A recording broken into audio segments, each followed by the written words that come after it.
Yeah, I'm good. No, you're not. I'm not hearing you at all. Is your microphone on? I thought it was something weird. It was on. Yeah, it was on, Bill. Did you turn Let's it see. on? No, the volume is good. Hello? No, we're not hearing you at all. It's not. Now, there is a switch on the microphone. You're validating that it's on in the on position? Yeah, I'm validating. Oh, Wait, no, wait. you were off. I was off. Now you're on. I'm on. Okay. This is Jamil's first time, too. Sorry. So, Sorry. two first-timers in Even though the that- crew. I know that's not true.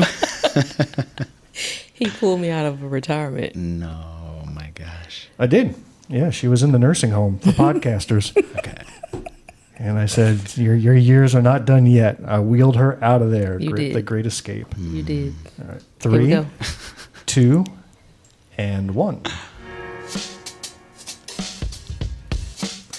Welcome to episode 51 of Black, White, and Blue in the South, the podcast discussing Democratic politics with a Southern flair. I'm Bill Kimler. I'm Jamil Brooks. And I'm Michael Layer. And we're coming, what? I'm Michael Layer. Oh, hello, Michael. Didn't Yeah. see you in the room. We're coming to you from Greenwood, South Carolina, a little red county in a very red state. If you like what you hear and think others ought to be listening as well, then step up, leave a rating, write a little review, and tell your friends about us. Follow us on social media. Or better yet, send an IT guy over to the South Carolina State Senate because that group of dinosaurs is struggling mightily with the advanced technology known as Zoom. This clip is from a Senate Finance Committee hearing where half the members were dialed in remotely. Let's take a listen and hear how they handled it. Oh, no. How about you, Senator Martin? Can you hear us? Can you respond? I can hear you if you can hear me. Senator Young, Senator Martin. How about Senator Goldfinch? Can you hear us? Speak to us and let's see if we can hear you. Senator Hutto, I can hear you. Senator Goldfinch. Yes, sir. I got you. That's what it is. We can't hear the audio.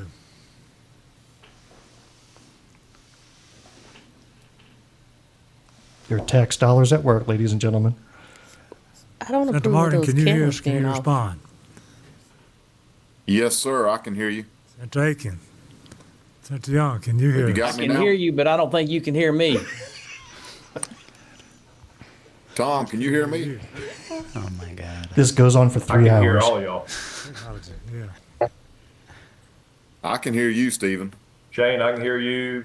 Tom, I can hear you. Brad, I can hear you. Stand at ease just a minute.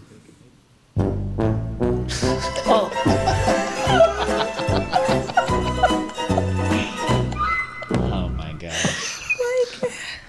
I guess it would have been too much to say, turn your cameras on, please. Oh, my God. Well, let us know if you enjoyed what you just heard. These are your tax dollars at work. Drop us a note at blackwhiteblueinthesouth@gmail.com or find us on Facebook, YouTube, Instagram, TikTok, Threads, Mastodon, and Blue Sky. But you will not find us on that platform owned by a Nazi-saluting billionaire. No, sir, no, you won't. So go check us out. We share video clips of our episodes and news articles that'll enrich what you hear today. So look at those award-winning show notes on your little podcast app, where you can find all that and more. Well, we have quite a show for you today. This is going to put us over the top and win us some potties, or whatever podcast award is out there, right? I'm sure. We actually have 1,001 clips today, and we're going to throw everything against the wall and see what sticks. All right, so Michael, welcome to our happy little podcast. Yay, Just to kick things off, where are you from and why are you here? Oh, my gosh. I am from Richland County, South Carolina. I am here because, number one, I have not ever been to Greenwood before. And so I'm Okay, that's a good enough excited reason. Yeah. I'm super excited to see, the area here. I'm also running for the third vice chair of the South Carolina Democratic Party. Oh, congratulations, Yeah, man. yeah. That's a That's big awesome. deal. Well, listen, we'll be going deeper into your story in a bit. But first, first, this is normally the part, Jamil, where we go into the On the Campaign Trail segment, but we're not campaigning at the moment. Isn't that some crap? So we need a new segment. Okay. Are you ready for our new segment? Yes. I'm happy to introduce it for the first time. Ladies and gentlemen, here's our intro.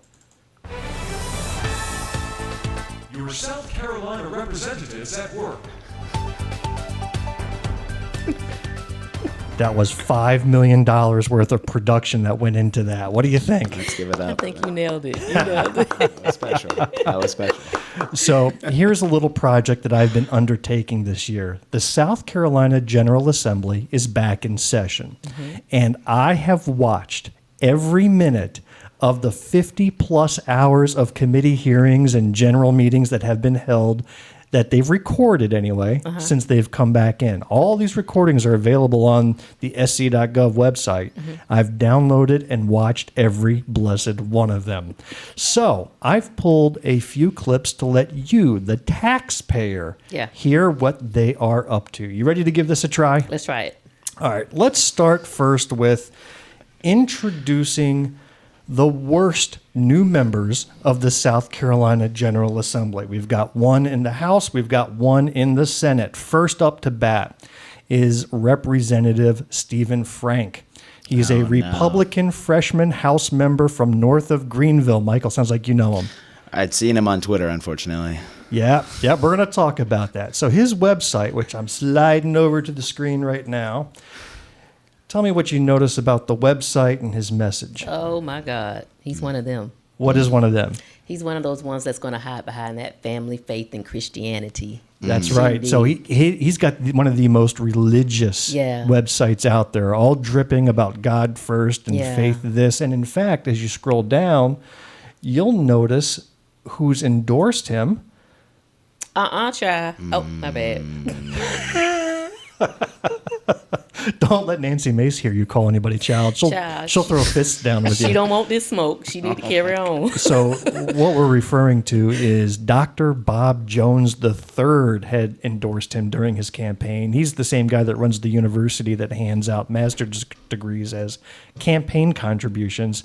He said of Stephen Frank that he's the man we conservatives can depend on to represent us in Columbia with Christian integrity and dependability. So you can see where Pastor Stephen Frank got elected. Well, what has he done that shows us Christian integrity and dependability since he's gotten elected? Well, I'm going to pull up this quote from Twitter.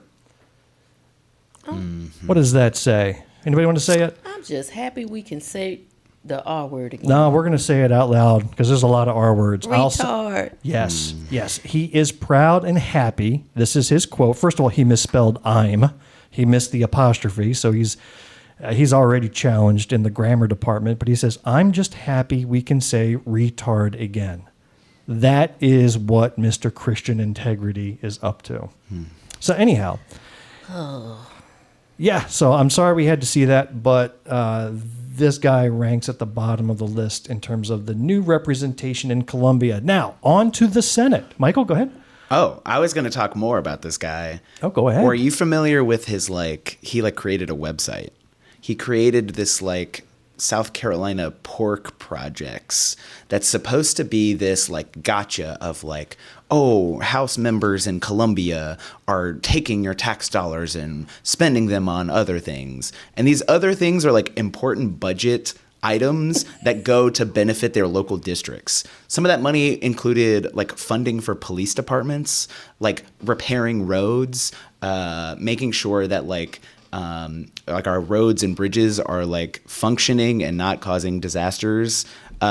And that is apparently money that is not worth investing in South Carolina. Oh my goodness. He was getting, I am happy that y'all left Twitter because unfortunately, but these guys just get in fights with each other all day. Yeah. And it was mostly over that. He's totally a Freedom Caucus my goodness. nut job. So let's go to the Senate. Yeah. We have a winner there. Next up is Super MAGA Senator Tom Fernandez.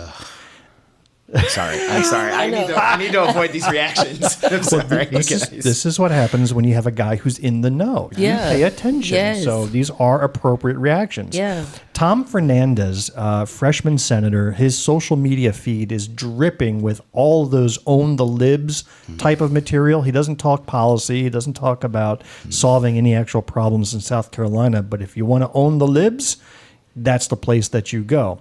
So what I want to start with is how he introduced himself on the Senate floor. Today I stand as a newly sworn in senator, as a newly sworn in servant. Seems like a nice guy. And I am overwhelmed with gratitude and with humility. Gratitude, humility. Okay. To my wife, Darlene, Lovely wife. thank you for being my foundation. Oh, he's about to cry. You hear that? He's about to cry. Your strength, patience, and unwavering support have been my anchor throughout this journey. I could not do this without you by my side. What a husband. Above all, I owe thanks to my Heavenly Father. Well, let's get on our knees and pray. It is by His grace that I am here, and I pray for His continued guidance as I embark on this path. I seek His wisdom to lead with integrity, to serve with integrity, and humility. Can I get an amen? No. Oh.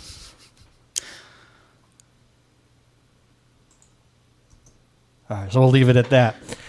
So let's talk about Tom Fernandez, a very pious-sounding gentleman. Every woman should want such a devoted, God-fearing husband as that, right, Jamil? Yeah. I'm starting to feel a little a fondness for Tom Fernandez, but you can just feel he's compensating for something. Yep. You can tell he's over the top with this. Well, Yep. What is he compensating for? Well, here's a clue. Oh, my God. I'm going to pull up a photo of the wheels that Senator Tom Fernandez brings to the state capitol when he's in session. You ready? Yeah, let's go. Oh, my God. So when you're looking at this humble mobile, It's very humble. this servant of God mobile, It's very godlike. a tire bigger than, my entire car, and he's parked on the curb because his car doesn't fit into a normal parking spot. It's a tank. He's driving a tank around, and on the back it says Apocalypse. But can you see, and I want you to read something else to me, Jamil. Can you read the bumper sticker that's on the back of his car? No? Let me zoom in for you. What does that bumper sticker say? My other ride has huge boobs. That is on Pastor Tom Fernandez's Humblemobile car. So this was reported by Fitz News. And when the reporter asked Senator Fernandez about it, they wrote, quote, instead of apologizing to those he offended, Fernandez told Fitz News, quote, what? Are they jealous? My wife has an F cup and theirs are flat. I'm sorry you don't have as much fun as I do. Quote. That's Miss Darlene that he just thanked Yes. for being who she was. Oh, that's his beautiful wife that stood by his side. Okay. And now I know her bra cup size. Okay. Because, it's now part of the official record and it's public business. Well done. If that's what... Oh, If your husband did that in the news press... I would get him together in the news press. Like, there are certain things we're not going to do. That's tacky. You would be writing his obituary? I would. Yeah, I would. What do you know about him, Michael? Oh, God. You saw the same news article, I assume? No, I knew he drove a ridiculous car. I know he was pulling a lot of ridiculous stunts on the campaign trail. I just see so many similarities between these two guys of this using religion as an authority over other people. And I think even not even thinking about what my wife is as a person, but just as a person. Yeah. But that gives you a really good indication of how he will fight on the floor of the Senate. It tells you where his loyalties lie. And it's even if him and his wife have this wonderful, supportive relationship, that was not a good depiction of it. But I can say if he said it with that much confidence, that ain't the first time that he done did this, and it won't be the last time. No. So people may argue, well, that's his personal life, like President Trump says outrageous things, but all they care about is what kind of policies does he enact? How does he do his job on the committee floor? Well, I got a chance to hear the first time he spoke in a committee meeting. So let's listen to him at a Senate Veterans Affairs subcommittee. And he is questioning the Major General Todd McCaffrey. He's the South Carolina Secretary of Veterans Affairs. Okay. Let's listen to how this goes. All right. Can I just interject and say, this is truly incredible work that you did to find all these clips, save them, cut them up. This is just a taste, man. There's more. This is just a taste. I just want to say thank you so much for this. This is like an important service that you're doing, and I just really appreciate it. This is fun. If you want more, you can follow me online at Political Bill SC. I'm saying we got to spread that. And I put all my clips out there. Yes, all right, great. So here's Tom Fernandez. But it's no cost to the state on these. Perfect. Now, and another question I have is, the drones have been in the news a lot. It is what it is. Also, a lot of constituents and people that I speak to, whether in person or online, by phone, their concerns are that southern border last year was wide open. What kinds of people came across that border? I know this provides for an expanded mission, which is great. It is those concerns with potentially bad actors that came into this country, whoever they are. We saw what happened in New Orleans a few weeks ago. Is the group prepared to actually advise on those potential threats here in our state? Okay, what are your takeaways from that little blurb? First of all, what happened in New Orleans was not from someone crossing the border. Bing, bing, bing. That's not it. No, because it was a U.S.-born Texas citizen who went to Louisiana and committed that act. It had nothing to do with open borders. And he knows that because this this quote was 2 weeks after that event. So it's not like he didn't know that. So what it appears that is when you know who you are, I think Maya Angelou said, when a person shows you who they are, that's who they are. Okay, so not only when a person shows you, but when a group shows you who they are, that's who they are. This particular group does the same thing. They have those same words or those same concepts that they drop all the time to pique a certain response from individuals, and it keeps happening.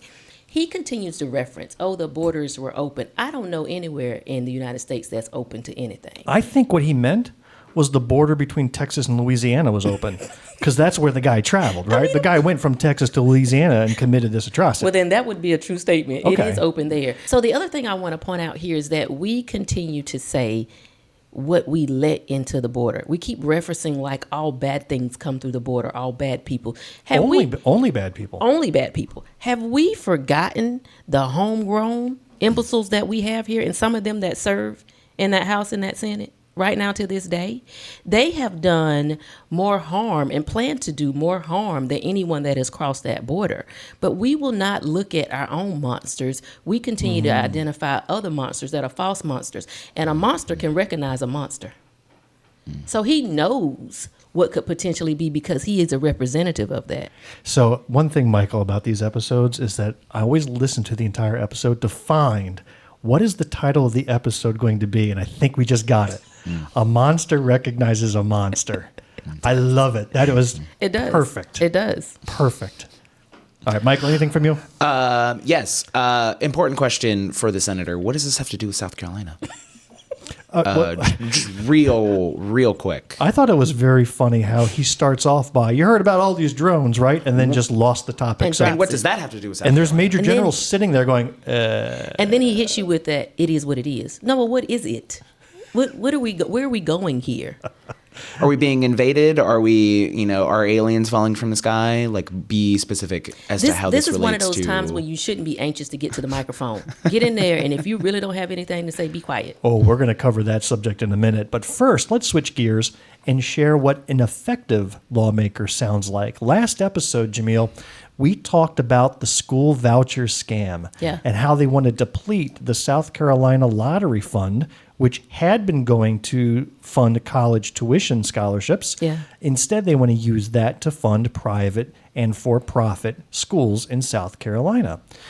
Supporters of this, by the way, keep mispronouncing the phrase cash grab And you know what they keep pronouncing it as? They keep saying school choice. It's I don't know, it's a Southern thing, an accent problem or whatever, but it's a cash grab. Anyhow, I almost missed that. here's Democratic Senator Brad Hutto asking all the right questions of Republican Senator Greg Hembry, and he's the guy that's spearheading this lottery scam. So here we go. I recognize that this is a bill that many people want to move forward quickly, but I think it's one that ought to be studied in a little more detail than it seems like we're doing, because it seems like this is on track to be debated right away. I'm concerned that we're not getting public input, that we're trying to rush it to the floor when there are things in here that I guess we will discuss, but what the poverty guidelines are going to be used, the open-ended nature of it, where this funding is going to come from, as we know that the lottery dollars continue to dwindle. What really concerns me overall is that we supposedly live under the Constitution of the state of South Carolina, which says that no public funds will be spent for private education. And if there's a desire to change that, let's do the right thing and put it to the voters. And if the voters agree with that, if they think that that's a wise use of public money, let's change the Constitution. We've already gone up to the Supreme Court twice, and both times they've said you can't use public dollars. And so we are clearly violating the Constitution, in my opinion, and I realize I'm not on the court. But we could avoid this whole idea of whether we're violating the Constitution or not by changing the Constitution. But you know, as well as I do, it won't pass, because this is not what the people want. It would not get enough votes. If you ask the average taxpayer, do you want your tax dollars to go to pay to send fairly wealthy families' children to private school, because that's what's going to happen. There are no private schools in rural South Carolina. A lot of places where schools are not doing as well, there's no private school option. What this is going to be used is to allow people who already are sending their children to private school to get a subsidy that, quite frankly, they don't need. They've planned for and decided to send their child to private school. We have significant needs in the public schools of South Carolina. Some of the I wish you were my senator. Classes in some of the rural areas and schools that were built in the 30s and 40s, and leaking roofs and all other things that need to be fixed. They don't have the up-to-date internet connections and smart boards and everything else that the children in Somerville and Greenville have. But we're getting there. All right. But we could get there a lot faster if we weren't taking this money out of the budget and subsidizing people who do not need the money and put it into the public schools. What do you say to that? We're going to target this $100 million out of the budget to that population of students. Why? That's another thing to kind of think about. The 15,000 out of 750,000 students. I forgot the percentage, but it's a really small program. You sort of make my point that I wish we were talking about things that would affect the 750,000 and the needs they have, and the challenges they have, rather than focus on this 15,000 who probably, many of them aren't facing these challenges because they come from relatively well-to-do families. Well done, Senator. That's how you debate. That's how you come armed with the facts. Ooh-wee. I got excited off of that. And they just ignore those points. Yeah, Like they're going to very slam bad this through. points. I mean, this is a done deal, and we can argue and cry and call the senators all we want, but this is a done deal, but still the fight needs to be made. Well, and it's a done deal because they created this Clustermuck. Oh, stay right there. I got another clip for you. So that's a good question. Why are they rushing through this so fast? Their fault. Urgency is because we've got a couple of thousand students in South Carolina that, because of the way the ruling came down, they've been left in no man's land. Yeah, and those probably. are real people, those are real families that are sort of out there stuck and don't know which way to jump and what's going to happen here. So, that's the urgency, Wait that for there are it. real people whose lives are being, they don't know Wait for which it. way they're going to go with their educational life until we act. We started this mess. We started it by passing the bill. I guess we told them this was an alternative we thought was going to work. It didn't. I get it. There we go. Okay, we know that, and now we need to clean it up as quick as we can. Yeah, but don't you dare clean it up at our expense. So we said this last session when we recorded. It was their fault in the beginning, and now you want to use us to clean it up. You want to siphon money out of the lottery and anywhere you can get it to take care of 2% of the population, the student population. Wait a minute, you knew the percentage. How come Senator Hembree didn't know the he got let's just say he got a whole lot of numbers going around in his head. But that leaves like about 98% of the student population that is untouched by all of this time and this money that we are wasting. And you want us to try to fix that? That's not right. Now, a regular business person, I ain't saying you got to be like the top of your class business person. I'm saying you can just be somebody who know a little something about a little bit of everything. You would want to get the biggest return off of your investment. So why would you not figure out a way to make sure that 98% does well to benefit the state of South Carolina as a whole, instead of pouring all of your resources into the 2% who really don't need this help? Michael, you're shaking your head like you disagree. What's going on? No. I just wish misread- Dr. Brooks would continue. I misread your visual clues. Sorry, I'm so sorry. I'm terrible at body language. I did want to add that, like, I think that clip is so evident of they are just wanting to not have lied to a specific vulnerable group of people that they are now trying to use, jam through the forces of government in order to cover up for that. Yeah. Again, not to like improve education in South Carolina for everybody. Correct. Not to make sure that our rural schools have the things that they need, or even our teachers are well taken care of, but just so that they don't get the political flack of literally lying to people who are now mad at them, understandably. Yeah. Well, let's switch topics, and we're going to circle back to the $1.8 billion boondoggle that we talked about last week. And in fact, we've talked about this like every other damn episode for a year and a half. Yeah, we knew. Treasurer Curtis Loftus had a major role in this misaccounting of our funds. So I've got some important clips here. Let's start with an explainer. But before, go ahead. But before you start, let me just give everybody what they need. It is the basic definition of fraud. Let me read that. Fraud, the wrongful and criminal deception intended to result in financial or personal gain. Okay, go, Bill. Okay. So we're going to get a quick explainer from Marcia Adams. She is the executive director for the South Carolina Department of Administration. She was in a recent House Ways and Means Constitutional Subcommittee. Okay. And she caught us all up on what they've been doing since this came to light last April. Okay.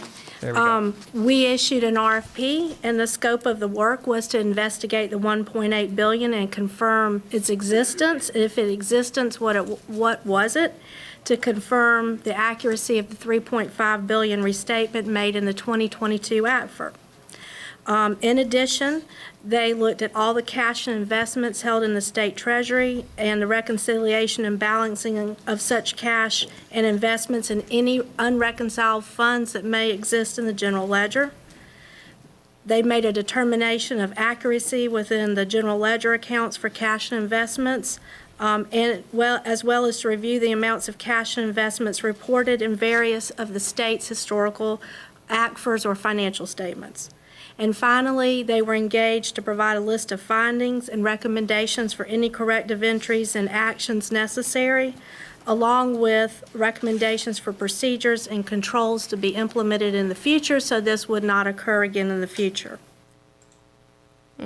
Okay, so we spent as a state several $1 million for this consulting firm called Alex Partners. They were did. forensic accountants to come in, do the deep dive, and check all those boxes that Ms. Adams shared. So we got the setup. So Alex Partners gets on board, and I got to tell you, there is nothing more boring than listening to accountants testify. Okay, I'm telling you, and they testified for hours. So I'm just going to cut to the chase, and Representative Chris Murphy, a Republican from Dorchester, actually gave a quick summary of what he heard from Alex Partners an hour into their testimony. So let's hear from Mr. Murphy here. All right. We have $1.8 billion. $1.6 billion is phantom money, doesn't exist, correct? That's correct. And then never existed. And then there's $245 million that is actual dollars, correct? Those are actual dollars, but And it's our they've- understanding that those funds would have been appropriated at some point along the way. Right, that have been appropriated in previous budgets or Correct. budget. So, okay. So that was a very good explainer. So basically, the conclusion was this isn't money that was ever there. This isn't money that anybody could have touched or utilized. It was a purely terrible accounting error. Do you believe that? Yes. Yeah. When, I when, don't. when Alex Partners comes in and they do the deep dive and they tear everything down, they've been given carte blanche to look everywhere and look at everything. And they explained it in great detail. They published a 135-page report that showed how these accounting errors were made. Now, I can't pretend that I'm an accountant, but these guys are, and they're independent. They were paid to be independent. I'm not disqualifying or discrediting any of their expertise. I believe that they are experts. I just don't believe this whole shindig about this 1.8 million billion, and I'm looking at that billion didn't exist. I believe something ain't right. Well, that's not right is the fact that this discrepancy was known about and not acted on. Okay. All right, Michael? I was also going to say it has to be an outside group because we can't trust these accountants that should be held to the public trust of like this is where our money is and like this is what we're doing with our tax dollars. But instead, we have to go to an outside company because we cannot trust the very people who are supposed to be responsible for it. So if we're saying that this money did not exist. Correct. We are admitting that we have, for several years, entrusted this magnitude of an activity on an individual or individuals who are grossly incompetent. There are three different groups that are involved, three individuals. One was the Comptroller General, Richard Ekstrom, Yeah. who resigned last year over a different financial issue. There is the State Auditor, who resigned just last week over this issue. And the third pillar who is remaining strong and defiant is Curtis Loftus. So here's the third clip about this topic. This is Representative Micah Caskey from Lexington. Okay. In all the hearings, he comes off to me as the hothead representative. He's always scrapping for a fight. Okay. He's always outraged. You know, everything anybody says, he can't believe it. He's throwing his hands up in the air all the time. So Yeah. this is one place where I actually thought it was appropriate. So listen to the questions that he asks where he really gives it to Treasurer Curtis Loftus. Okay. And so in the last 24 hours, as I've learned that apparently these monies never existed. And that stands in opposition, if correct, to things that we've been told in the past. And so I just want to make sure that I haven't confused anything here. And so I'd like to offer to you some comments that I had taken to heart and shared with my neighbors and constituents about our situation over the last year or so. On March 6th of 2024, in an interview with Fox Carolina News, State Treasurer Curtis Loftus had said that the $1.8 billion was invested and, quote, "We've made $194 million off of that money. It wasn't forgotten," end quote. Is that statement consistent with your findings? We don't see how the 1.6 billion could have been invested given the origins of where it came from and not being real cash. Okay. Senator Young had referenced the 1.8 and said, quote, "You had mentioned," you being Senator Loftus, or excuse me, Treasurer Loftus here, "you had mentioned that this money has earned interest," to which the Treasurer had responded, quote, "Yes, sir," end quote. Senator Young then stated, quote, "And earlier today you told us that the money had earned about $225 million," end quote. And Treasurer Loftus responded, quote, "Yes, sir," end quote. Senator Young followed up and said, quote, "And is that over the course of the 7 years?" To which the Treasurer responded, "Yes, sir." Senator Young then asked, quote, "And how do you know that?" The Treasurer responded, quote, "It is invested in the pool and we took the lowest daily rate and computed that, just ran the spreadsheets," end quote. Is there any way that the $1.6 billion could have earned $225 million through investment?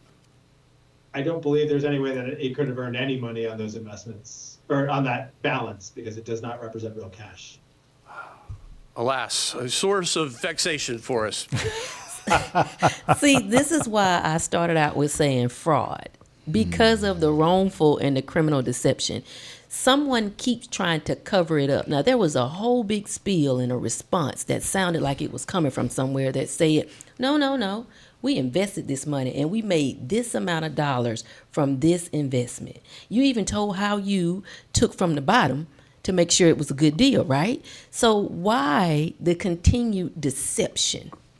Because I think, given other statements Curtis Loftus has made, just looking at his Facebook page and his campaigning, the guy lives in extreme MAGA land.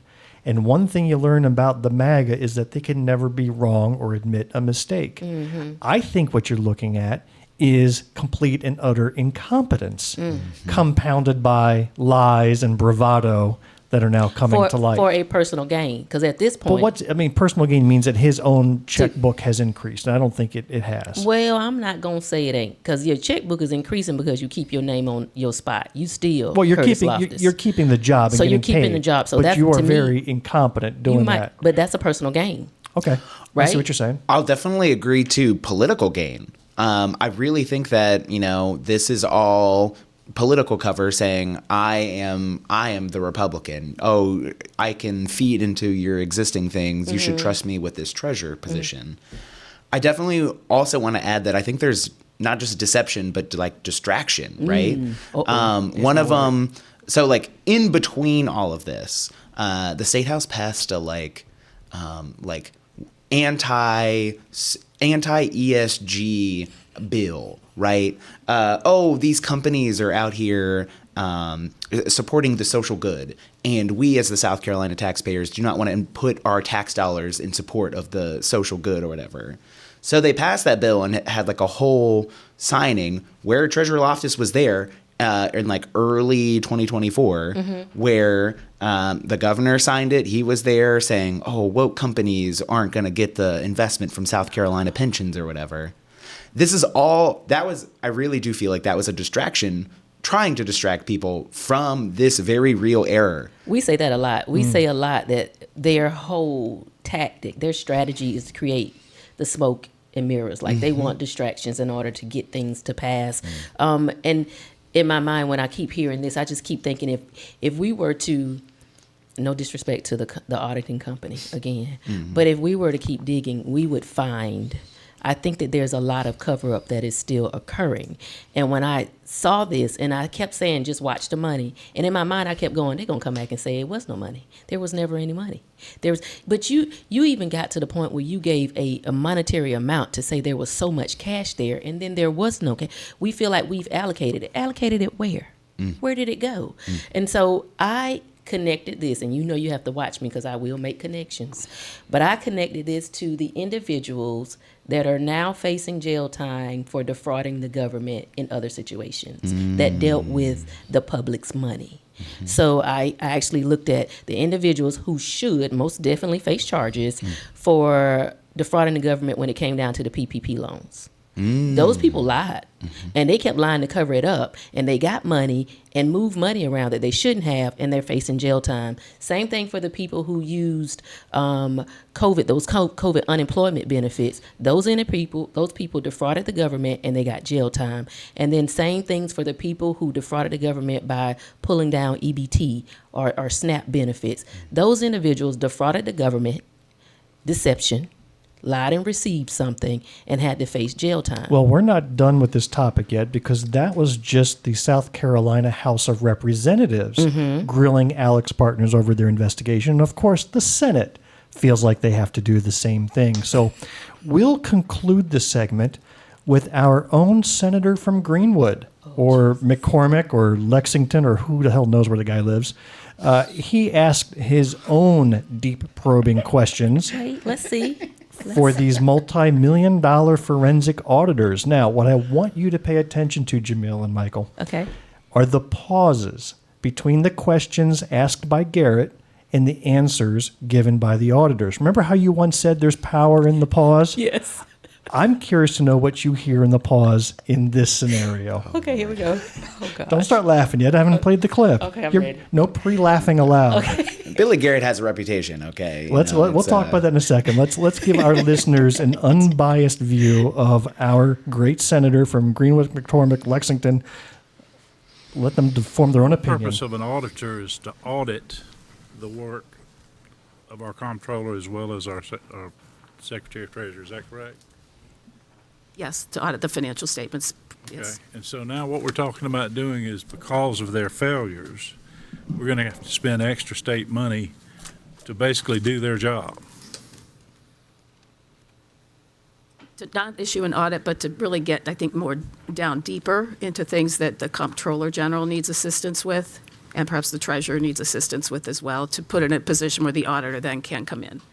So the purpose of the auditor is to look into these and find these discrepancies. Earlier you were talking about the earlier on discrepancies when you mix the accounts from the original account to the 4 accounts. Is that correct? And picking it up at that point, the due diligence, comparing the accounts as they developed with the discrepancies. What's going on with his eyes? Are you with me there? I think it would have been tough to make much of what was happening as it was happening, but certainly by the time it was finished, that's where we recognize an important point in time when more could have been done to Those figure auditors out just want to why get it out of didn't there. end up as they intended it to. You had 2,400 accounts, as I understand it. Is that correct? There's over 2,800 funds. 2,800 funds are, okay. And so each of these funds should have been accounted for separately, I'm assuming. They self-balance to zero, and then they get rolled up into bigger numbers. But they didn't self-balance to zero, it sounds. They do. The difference here with this particular fund is, as Susan mentioned, the original intent for the fund was to record transfers between banks. So from that perspective, if you looked at every bank account within this fund, it should all net to zero if it's just moving between banks.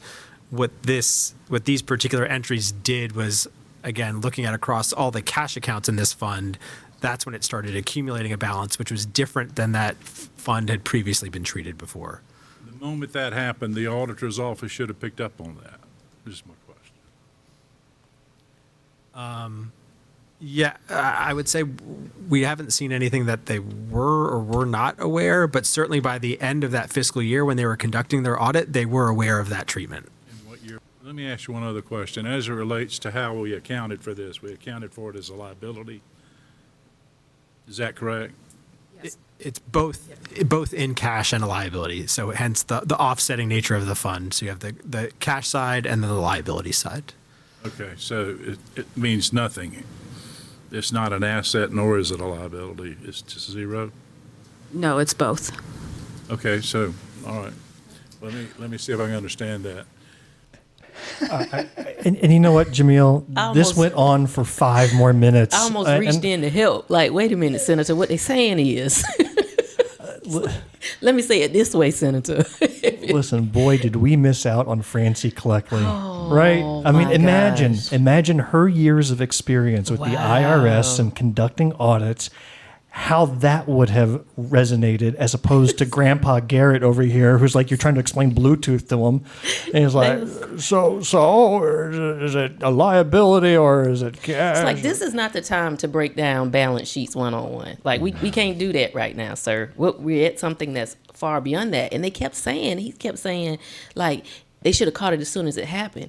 Well, no, you can't catch it as soon as it happened, but you should have picked it up in your audit later on, and that's when they became aware, and that's what he said. Basically, they were repeating everything they had already said throughout the course of their presentation. That was that pause. It was, now, I know you done heard us say this 17 times, and here you go again. But you can hear he doesn't know accounting, which is fine. I don't know accounting either, and before I ask questions, I'm going to get brushed up on accounting 101. Yeah. But they had to try to make it so simple for him. They whipped out finger puppets at one point to try to explain the flow of money from one to the other. I thought I saw a chalkboard. No, here's where it is. But you know what I will say to him, I'm glad that he asked the question, but he should have just been real straightforward and said, so like, whose fault is this? Are we to say that it is their fault? It seems like there was a lot of unnecessary dancing around that. You know exactly whose fault that is. So just call that out and say, even though they on your side, call it out and say, this was their mess up, and now you want us to pay for it to fix their problem. That's right. Well, anyhow, the important thing is that Curtis Loftus has had articles of impeachment filed against him. He did. By our friend, Representative Heather Bauer She in the did. House, Yep. and our friend, Senator Ed Sutton in the Senate side. I need to get Ed on our show. You would love yeah. talking to Okay. him. Okay. We met him over at the Biden speech in Columbia, and been keeping up with him I'm wondering throughout the course of the year. Okay. Really nice guy. Okay. A fantastic story. You'd be blown away by it. But we'll Wow. see if those articles of impeachment go anywhere, or if the Good Old Boys Network are going to rally around him and say, well, you know, it's a Republican and made a mistake and it's okay. We're See, going to have to show the grace of God. We closing this out, but I keep going back to when Loftus first came out and said, if y'all want me to show, I'll show you all the books. You remember when he said he was going to release them accounts? And Governor said, now, Curtis. We don't think you want to do this. And then the auditor just said this account was an account that transferred balances between banks. Which is normal practice. That's It what is. But It they, is, they but had it's the one that perfect account to hide or screw up. Yeah. Any last words on what you saw there? You said he has a reputation. What's the reputation of Senator Garrett you're aware of? From all the way out in Columbia. Just where he lives and where he doesn't live. I Yes. thought that was a very Inquiring fun minds gem. We covered that in detail. Oh my gosh.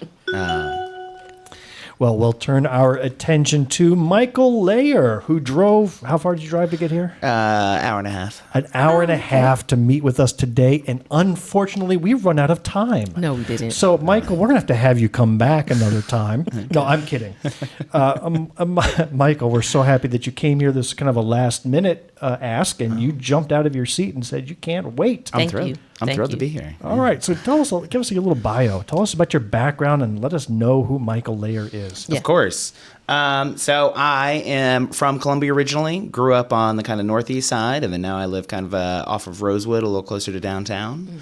I wasn't always super politically active, politically aware, and I think there were some real big moments that happened in the world, in America, that very much kind of shifted my focus of like, hey, maybe it's time to like start paying attention. Maybe it's time to start getting involved. And one of the biggest ones was the pandemic.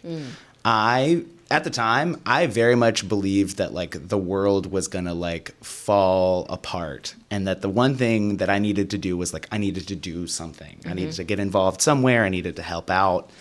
And at the time, a friend recommended me to a guy by the name of Sam Johnson, who was running for mayor of Columbia at the time.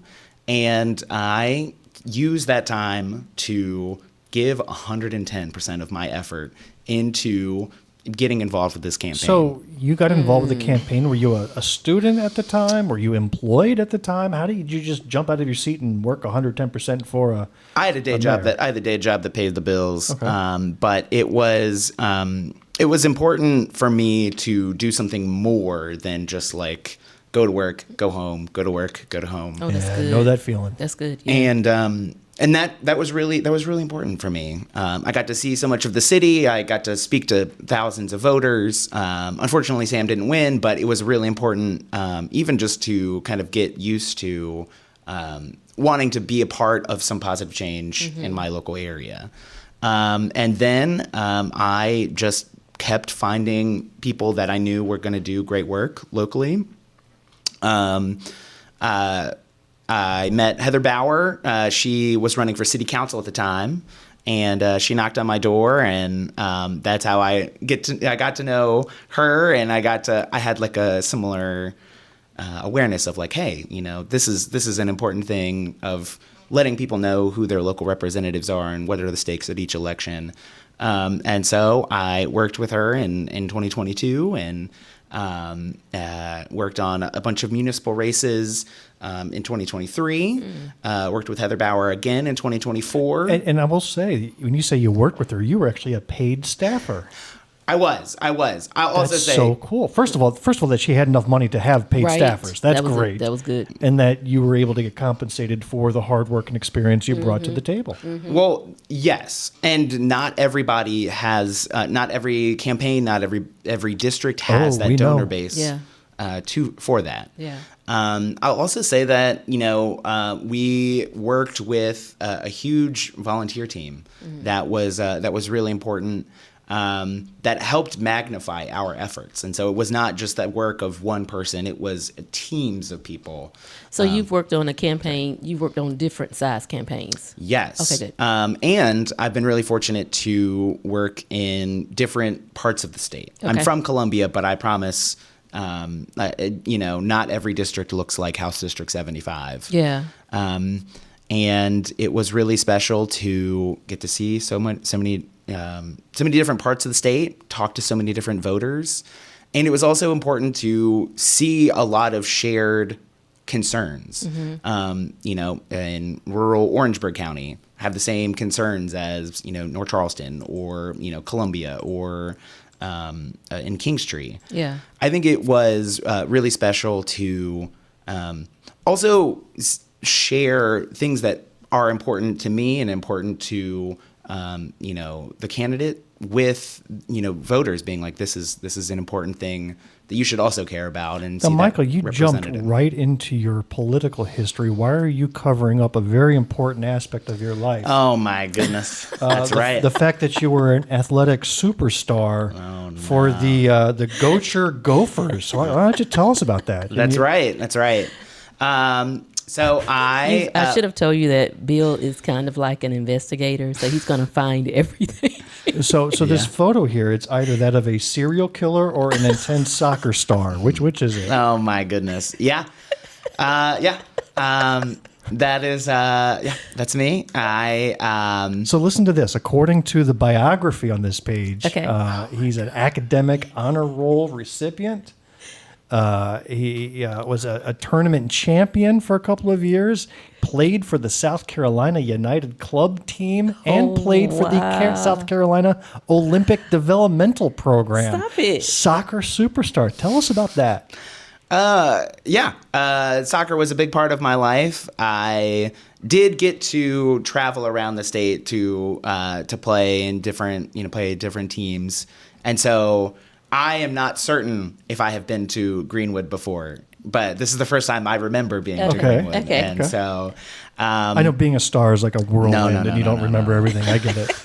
Goucher College is really special to me. It's a small liberal arts school outside of Baltimore. It was important also, I think at the time, I wanted to, be an independent person, and I'd spent so much of my life in the same place, going to the same, school, and I... What did you major in while you were there? I had a double major in French and communications. No way. I was I can see that communications. I was seeing the French. Were you seeing the French? Yeah. That communications is everywhere. That's good. Oh, thank you. I was I wanted to do journalism at the time, and it was a really, that was one of the moments of like, let's just pay attention, know, and it was a great opportunity. It was fun to be a part of like a team of folks. So moving across the country, having already kind of set up group of folks, which was who was there, which was That's good. cool. So I'm gonna join the two, which you'll probably see I do this. Yeah. I want you to tell me from a journalist standpoint, right? Mm-hmm. And I want you to relate it to the seat you're currently running for, right?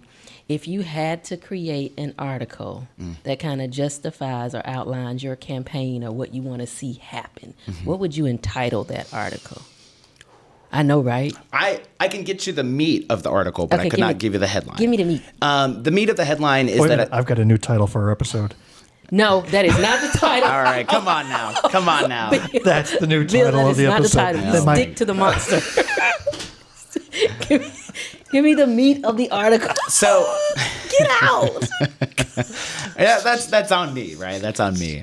I will say, I think there are Democratic volunteers, there are Democratic candidates, there are Democratic donors, there are Democratic voters that have a low morale. I think it's also difficult to have faith and trust in an organization that has so many things working against it. I think one of my biggest priorities, and what I think the state South Carolina Democratic Party's biggest priority should be before 2026, is to rebuild our statewide infrastructure. I think it is really important that we have not only a knowledge base, a volunteer army, but also even on the same marching orders of, these are the things that we need to do in our local communities to help whoever our statewide candidates are, whoever our local candidates are. And so what I am proposing, what my priority is for being the third vice chair. All right, first of all, what is the qualification for third vice? Like, why are you going for that and not chair or go for second vice? The third vice chair is currently held by Michelle Brandt, who is wonderful. She's a good friend of mine. The third vice chair is an age-specific position. Yeah. It is 18 to, I think the cutoff is 36, so 35. Unfortunately, Michelle has turned 36. And so she can't that's run so again. rude. Rude. That's not rude. First of all, she looks like she's only 25. She does. She's amazing. She looks great. Yeah. But yeah, they age out, as is our third vice chair here in Greenwood. He's aged out. Yeah. But such it is. So the position becomes open. Yes. South Carolina is very unique to have a third vice chair. Many state parties don't. Yeah. And a lot of attention goes to the third vice chair wanting to really focus on youth and youth organizing in South Carolina. What I want to do is create a vote builder certification program. We have a very sophisticated technology that the state party has, that county parties have, that will help identify where voters are, where voters live. We have different models that we want to use. I think one of the biggest things that we can do to rebuild that statewide infrastructure is to be able to train our young people, our county party officers, our volunteers, any invited guests who want to use this software. Not only the technical skills of here's what buttons we need to push and when, but even the larger strategy, right? Like if we are in a Democratic primary, we want to talk to these voters. If we're in a general election, we want to talk to these voters. If we are in a certain district where we need to persuade some people in the middle, here's how we identify them. Here is where, here are potential messages that we can use to resonate with them, to get them to question, their allegiance to one party. If we are wanting to do year-round organizing work, if we're wanting to turn a lot of our non-voters into voters, this technology will be able to help us not only find them, but also directly reach out to them so that we can have, we can improve our turnout, so we can improve our voter base that are out there, so that we can move into a positive direction. I think that's a good point to bring up, and I'm glad that you mentioned in your strategy, you take into account the non-voters. That's a missed opportunity. That is a resource that is underutilized, but it becomes more of an overhead expense or exertion of your resources when you have to try to reconnect. But you got to have someone, I believe that you need to have someone who is coming in focused on activating that population. Because if we could activate that population, we could see the purple that I've always known is here in South Carolina. I'll also say that there is a large amount of residents in South Carolina who really feel like politics is not something that is important to me. Yeah. These are folks who feel like, that they have been lied to or deceived, and that they have completely shut off any opportunity for anything different. They feel so disenfranchised from wanting to improve things that they are really just focused on, I just want to put, food on my kid's table. I think it's really important, especially in different neighborhoods and different districts and different cities in South Carolina, that we do more outreach to those folks, not only to All right, so Mike, be present. I want to interrupt to them, here. of course. I hear you saying a lot of the right words. Yeah. But they are words that I hear everybody saying. So Okay. I want to hear specific. You say we Yes. need to do more outreach. What does Yes. that mean? What would you do specifically that indicates you're doing outreach?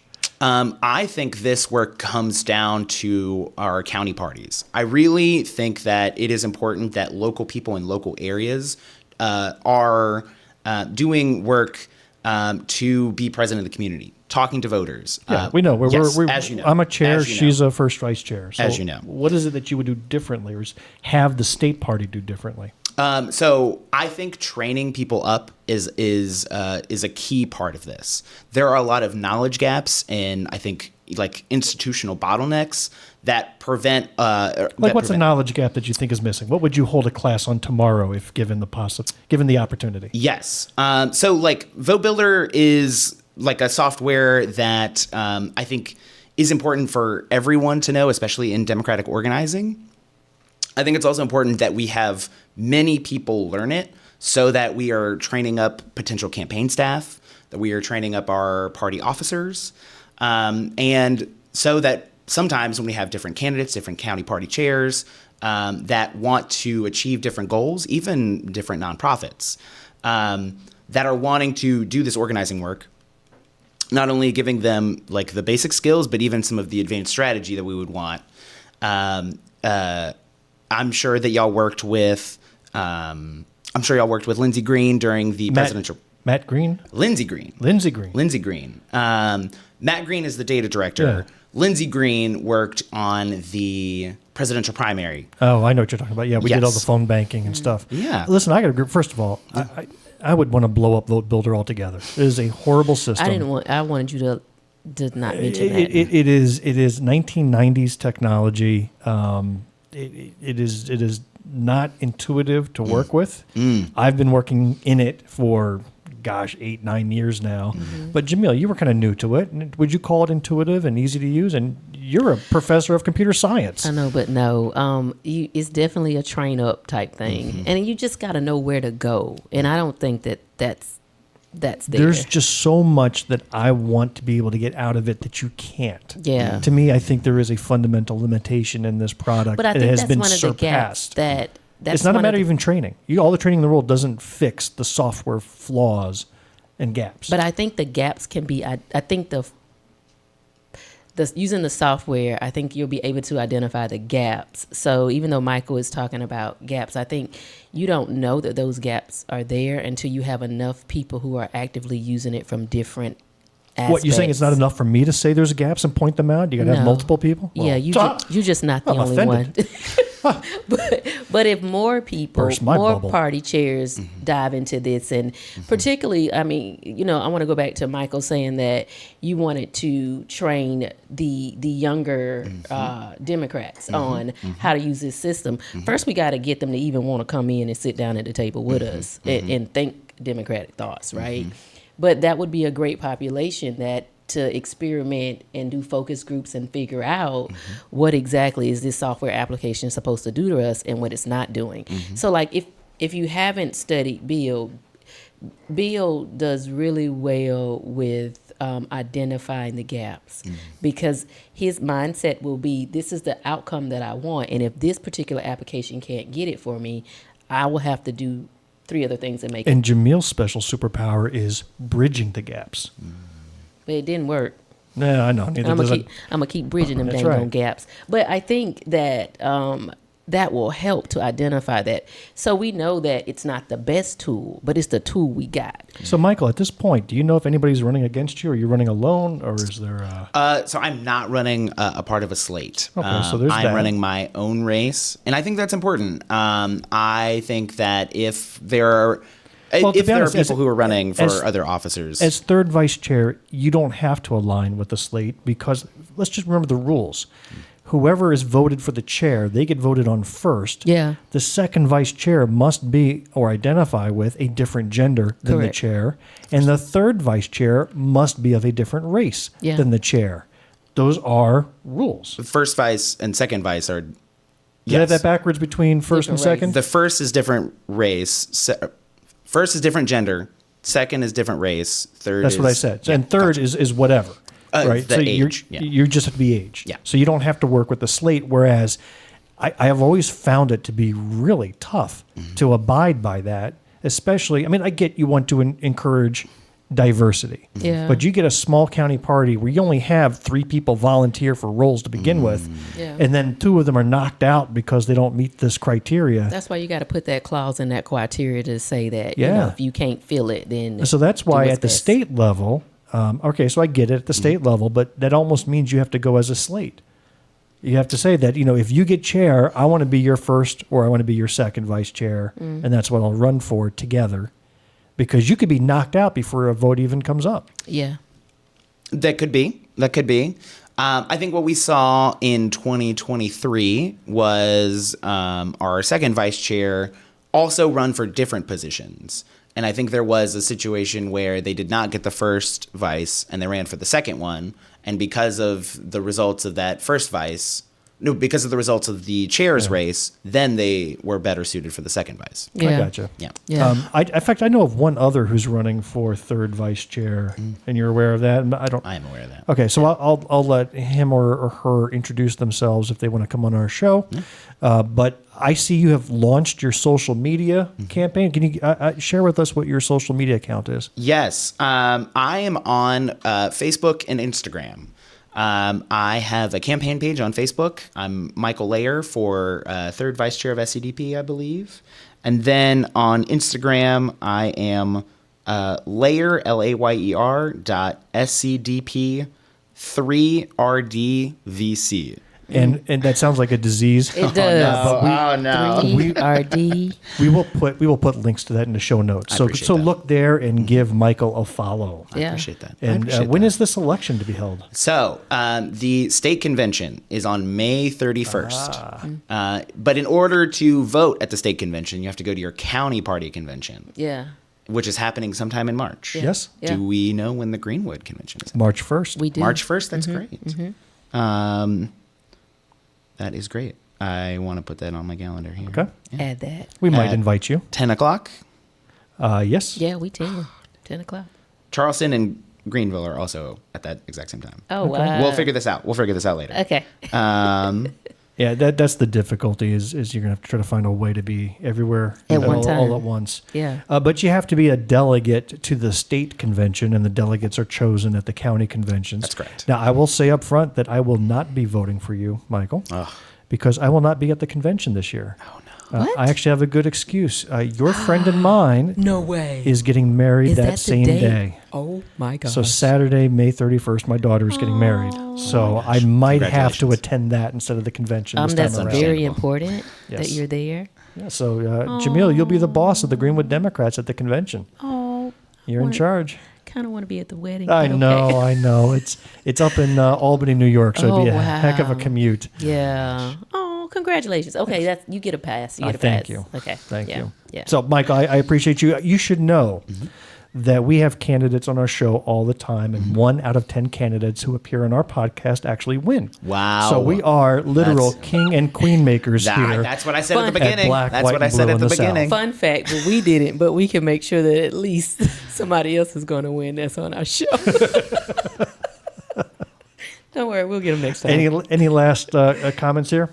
That you want to make sure you get in to make the pitch as to why Michael Layer for third vice chair. Elevator speech. Yes. I have been a part of winning campaigns all across the state of South Carolina. So Heather Bauer, if it wasn't for Michael, you wouldn't have won. That's what I'm hearing. I know what it takes to win, and I think that it is really important that we build an infrastructure in South Carolina to support our Democrats, not only for our statewide candidates, but even for our local and municipal candidates too. Making sure that we have technology in the hands of our young people, of our county parties, our volunteers, that will help us win elections here in South Carolina. That's awesome. I like it. Well, thank you for coming out here and introducing yourselves. Yes. And we wish you the best. Thank you so much. And that's a wrap for this episode of Black, White, and Blue in the South. But that's not the end of our conversation with Michael Layer. Stay tuned for part 2 of this recording, which will release next week. We hope you enjoyed what you heard. They created this Clustermuck. Jamil, that's not nice. Please take a quick minute and leave us a rating and a review of our show. It costs you nothing, and it means everything to us. If you do, we'll contribute $5 to the Senator Billy Garrett Education Fund to send him to class to learn the fundamentals of accounting. If you are a blue dot in a red sea, keep the faith. Keep up the hard work. Change only happens over many years of work and dedication. As author and professor Kaman Kojuri once said, 2 things are needed to raise awareness: education and love. And these go hand in hand because we can be taught to love.